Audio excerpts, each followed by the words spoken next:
Um dos maiores nomes que já pisaram no ringue, Owen Hart, foi um talento extraordinário, igualmente dotado de habilidade técnica e carisma. No entanto, seu legado é frequentemente ofuscado pela tragédia no infame evento Over the Edge.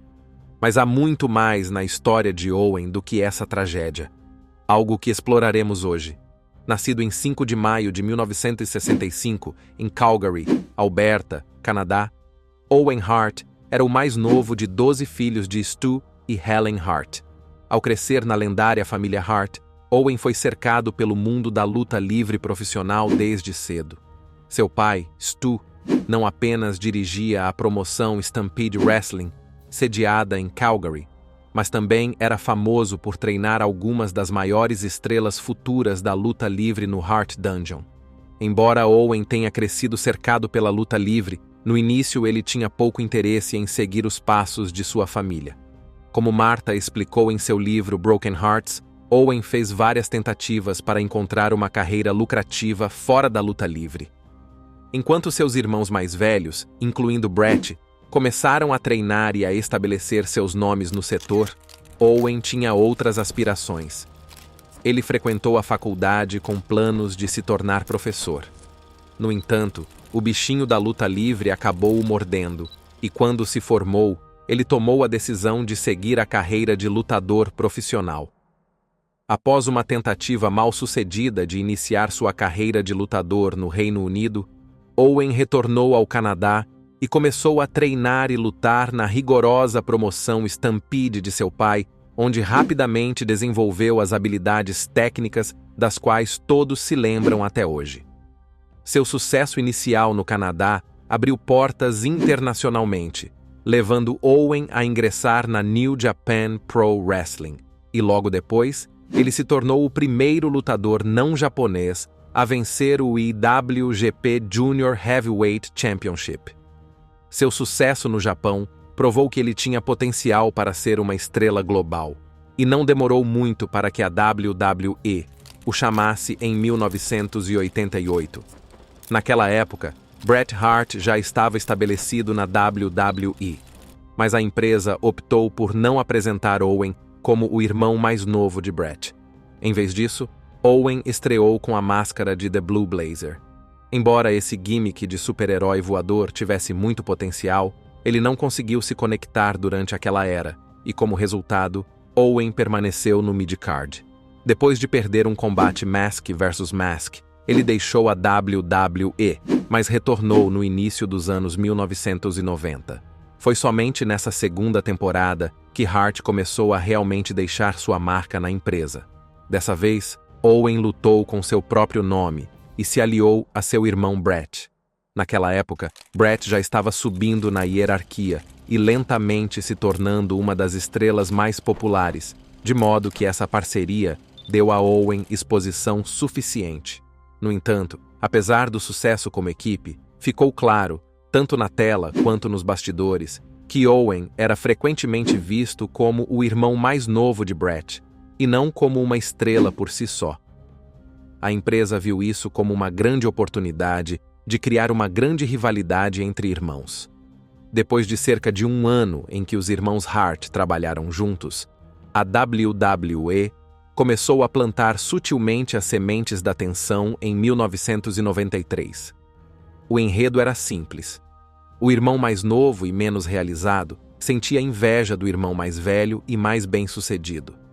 Esse atrito ficou mais evidente no Survivor Series de 1993, quando Bret e Owen se juntaram em uma luta eliminatória. Durante a partida, um erro de comunicação entre os dois irmãos fez com que Owen fosse eliminado, colocando toda a culpa em Bret. No entanto, as tensões chegaram a um ponto de ruptura no Royal Rumble de 1994.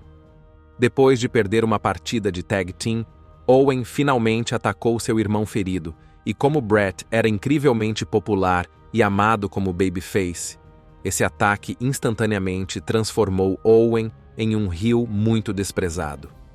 No que muitos considerariam uma das melhores lutas de abertura da WrestleMania, o aguardado confronto entre Hart e Hart ocorreu na WrestleMania X.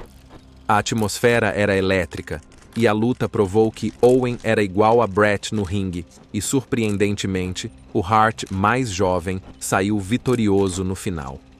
Essa vitória catapultou o estrelato de Owen, e ele não era mais visto apenas como o irmão mais novo de Bret Hart. Agora, apesar da derrota, Bret conquistou o WWE Championship mais tarde no evento principal, quando derrotou Yokozuna. Quando Bret foi visto comemorando no ringue, a câmera mudou para Owen, que estava fervendo de raiva, o que indicava que, apesar da vitória, ele ainda não havia terminado com seu irmão.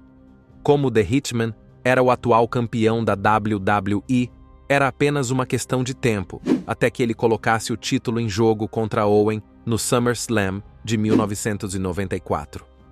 Dessa vez, eles se enfrentaram dentro de uma gaiola de aço, e as emoções ficaram ainda mais fortes com seus pais sentados ao lado do ringue. A luta foi brutal, com os dois irmãos lutando com unhas e dentes para escapar da gaiola, cada um determinado a provar sua superioridade. No final das contas, Bret conseguiu manter seu título escapando da gaiola, mas o desempenho de Owen não poderia ser ignorado.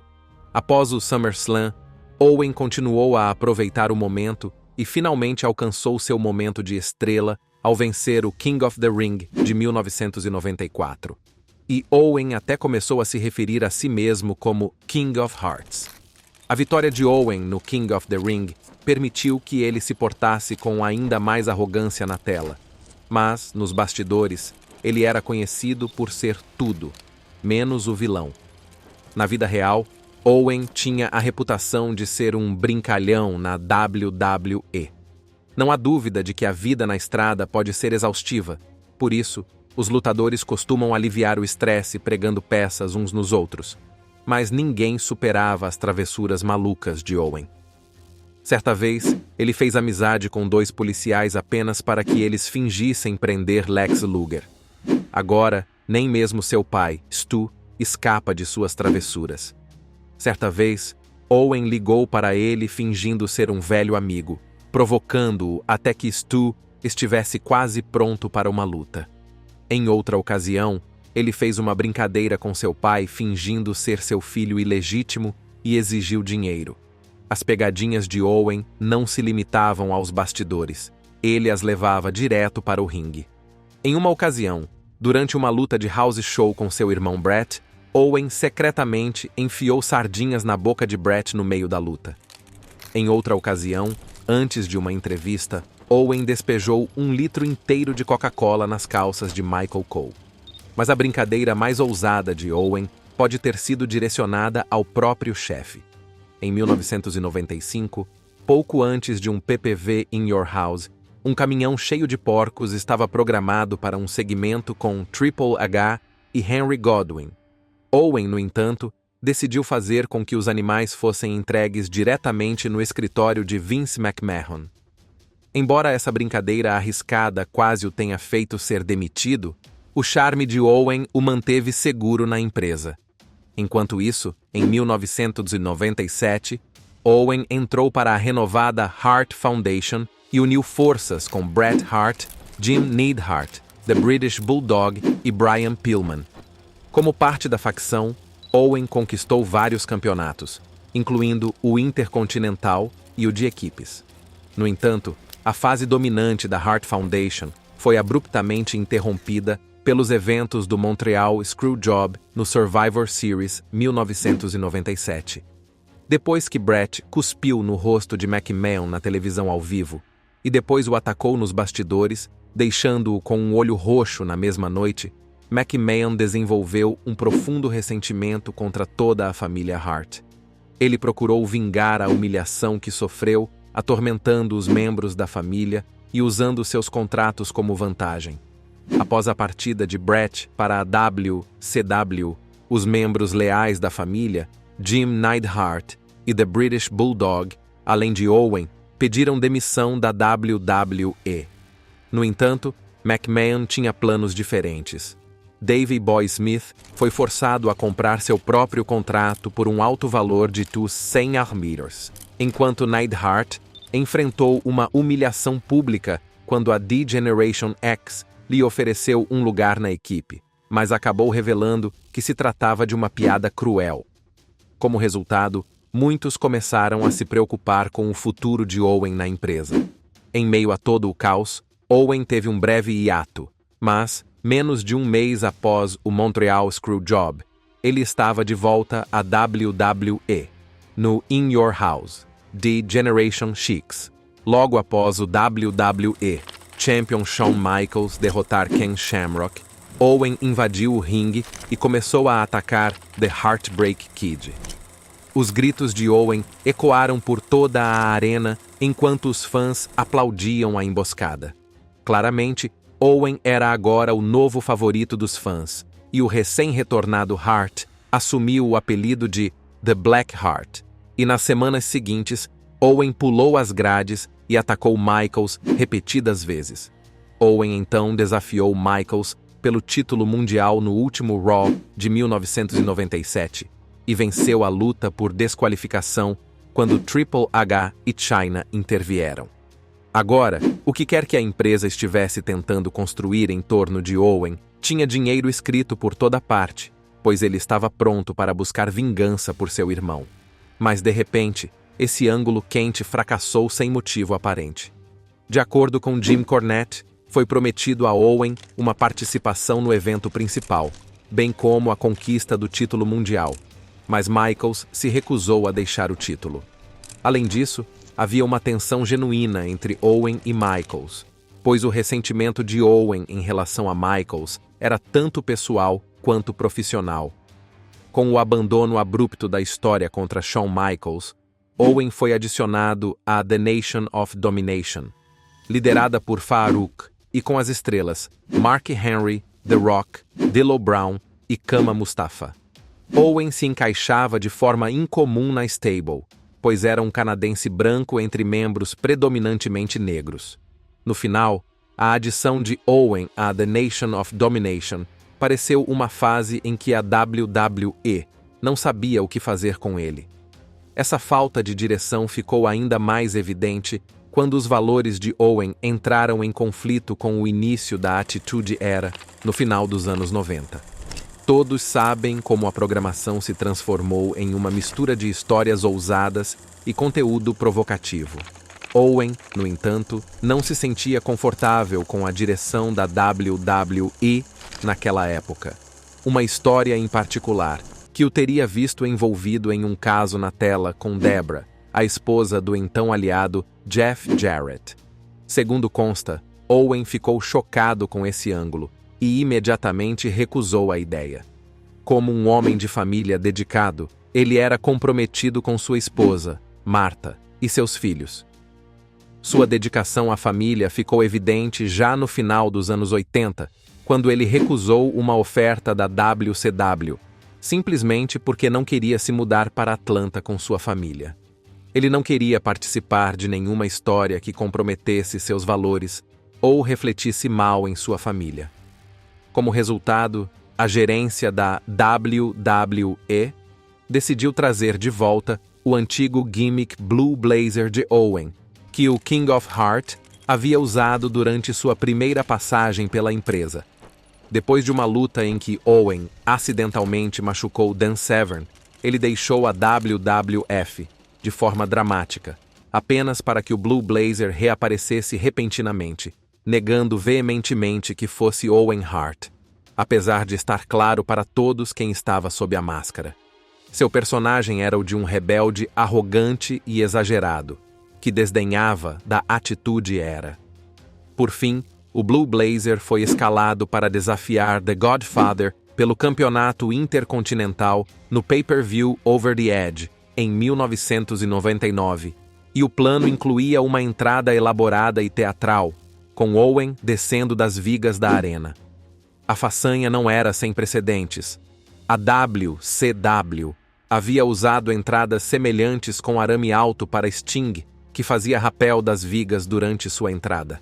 No entanto, o equipamento usado para a façanha de Owen naquela noite teria sido projetado para tornar a liberação mais rápida, e o próprio Owen teria ficado nervoso com a façanha, mas, como profissional, concordou em realizá-la. Em 23 de maio de 1999, Owen Hart chegou a Kansas City, Missouri, onde o pay-per-view Over the Edge estava programado para acontecer. Na manhã de 23 de maio, Owen começou o dia como sempre fazia quando estava na estrada, ligando para sua esposa, Martha, e seus filhos.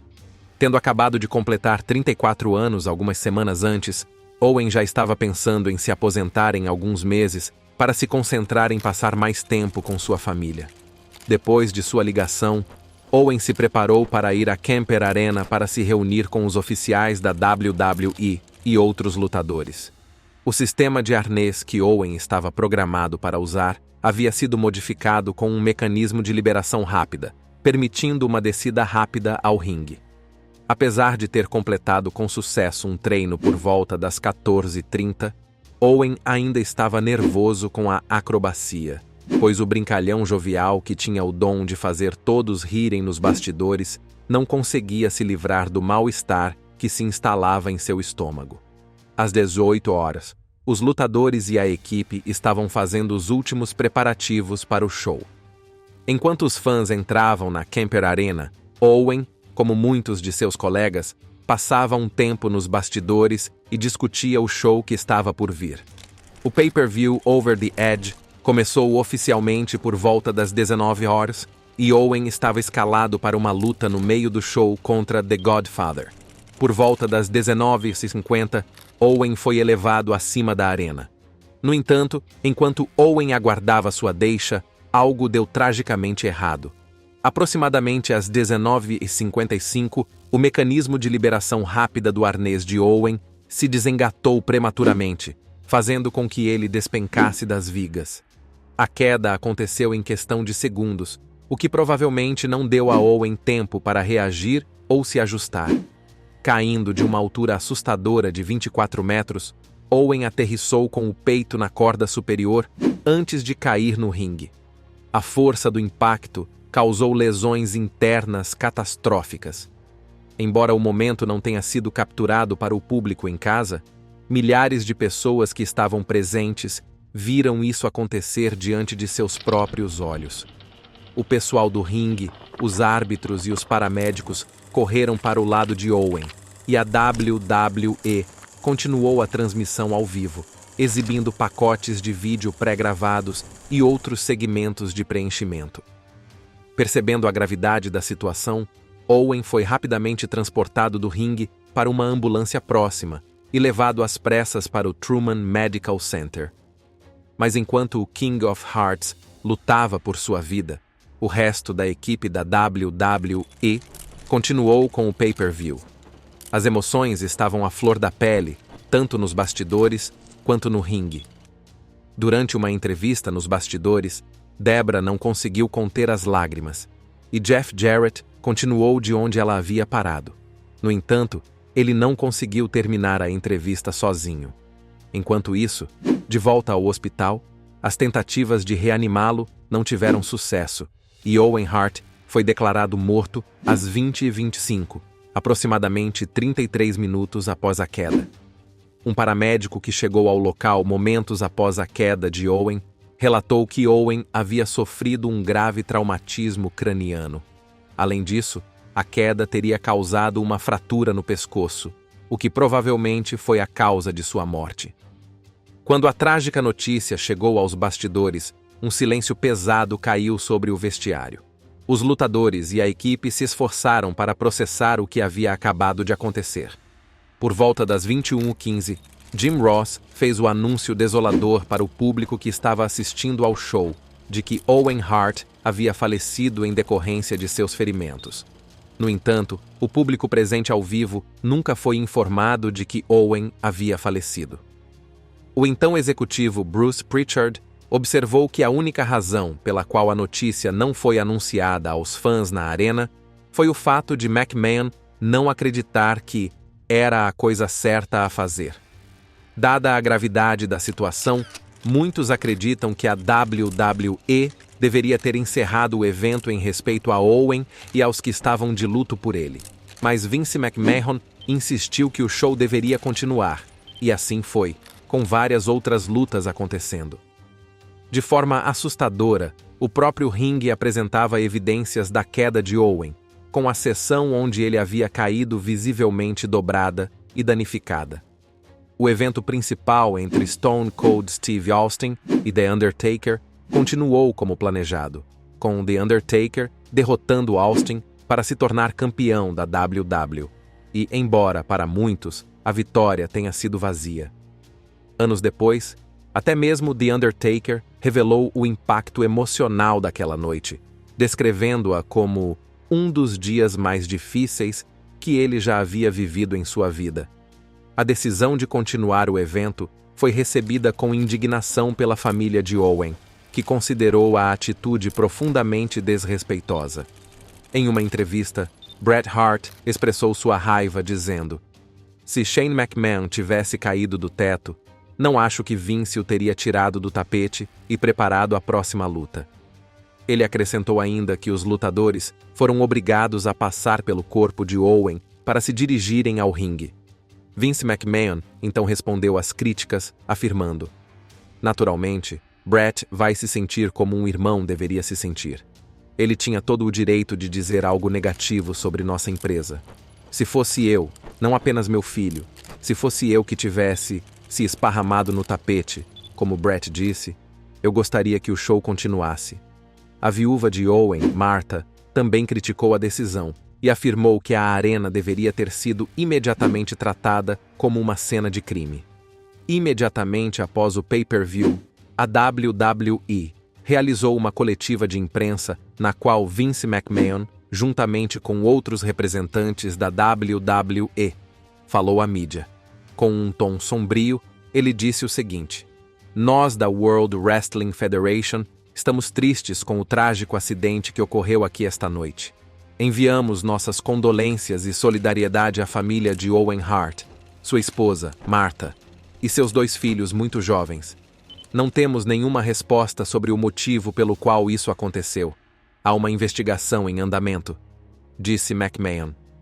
Na noite seguinte, a WWE levou ao ar um episódio especial do Raw, intitulado Raw is Owen, dedicado inteiramente ao King of Heart. O programa foi aberto com uma sombria saudação de 10 sinos, e durante toda a noite, os superstars da WWE compartilharam homenagens sinceras. Enquanto isso, no Canadá, a morte do filho mais novo da família Hart foi um grande golpe para os pais Stu e Helen. "Não consigo acreditar que meu Owen se foi", disse Helen Hart ao falar com o Calgary Sun. "Eu costumava ter pesadelos com um dos meus filhos ficando aleijado por causa da luta livre, mas não isso. Não posso acreditar. Ele era o meu bebê, tão inteligente e divertido." Stu Hart também fez alguns comentários. "Ele era um ótimo filho", disse seu pai. "Tenho 8 filhos e todos eles são ótimos, mas Owen era simplesmente maravilhoso." Em 31 de maio de 1999, o funeral de Owen foi realizado em uma capela de Calgary, embora tenha sido um evento privado. Centenas de fãs e entes queridos se reuniram do lado de fora, prestando suas homenagens enquanto ouviam os procedimentos por meio de alto-falantes instalados para a ocasião.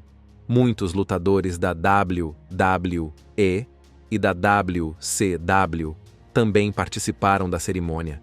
Entre os presentes estava Vince McMahon, que compareceu ao funeral com a família, embora provavelmente fosse a pessoa mais indesejada presente no local. No entanto, a presença de McMahon não foi apenas para oferecer condolências. Ele também estava interessado em conhecer Bret Hart. O relacionamento entre eles estava em alta, mas Vince estava ciente de que um processo judicial contra os Harts era iminente, e ele esperava colocar Bret do seu lado. De acordo com Bret, Vince tinha seus guarda-costas particulares com ele, pois temia que Bret o matasse. Nos dias que se seguiram, a frustração e a tristeza de Martha rapidamente se transformaram em uma batalha legal, pois ela buscava justiça para Owen e procurava garantir que nenhuma outra família passasse pela mesma tragédia. A ação judicial, movida contra a WWE e a empresa de montagem que havia montado o equipamento para a entrada de Owen, alegava que a WWE havia sido imprudente em sua decisão de usar um mecanismo de liberação rápida.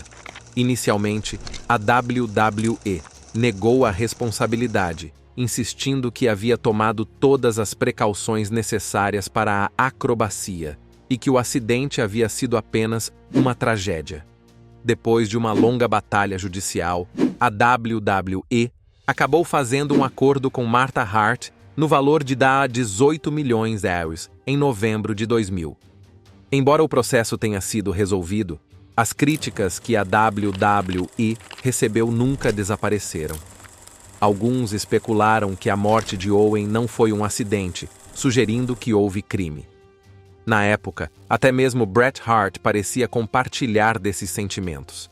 Falando no documentário Mr. McMahon da Netflix, Bret revelou sua preocupação de que algo sinistro pudesse ter acontecido com seu irmão devido ao seu próprio relacionamento tumultuado com a empresa.